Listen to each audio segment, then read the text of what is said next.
former President Obama there. He's saying that none of this makes any sense, that this is a distraction. What do you say to that? It's the art of deflection coming from former President Obama, as well as his friends who are still in Congress today, and Senator Warner and Congressman Jim Himes, really all basically saying that exact same statement, which doesn't actually address the issue that was revealed in great detail in the over 100 documents that we released last week, in the documents that we will be releasing later this week. The intelligence community had one assessment, that Russia did not have the intent or capability to try to impact the outcome of the U.S. election leading up to Election Day.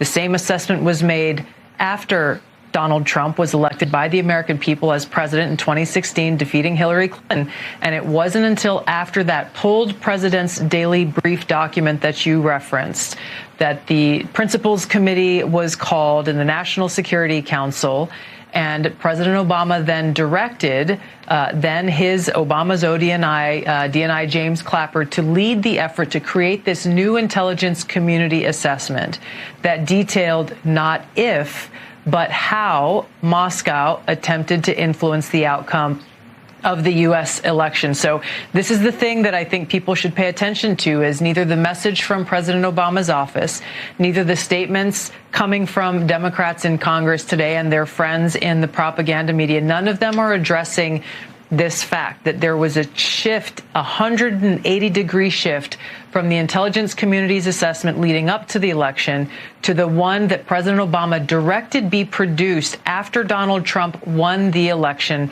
that completely contradicted those assessments that had come previously. The second thing I want to address that's very important, Laura, is that you saw John Brennan, James Clapper, James Comey stated with high confidence this January intelligence community assessment that they drafted at the direction of President Obama.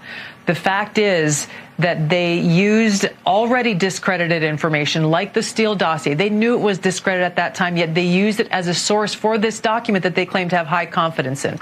They used intelligence that some of these intelligence community professionals rejected previously because of the lack of credibility and the lack of the ability to vet with any kind of confidence whether or not that information or intelligence was accurate and could be used for an assessment. There's a long laundry list of facts and intelligence reporting that directly contradict the statement coming from President Obama's office, those who are trying to deflect away from what actually happened, which was after Donald Trump was elected, led by President Obama, there was an effort to create a document that would serve as a foundation for what would be a years-long coup against President Trump, therefore trying to subvert the will of the American people who sent him to the White House in 2016.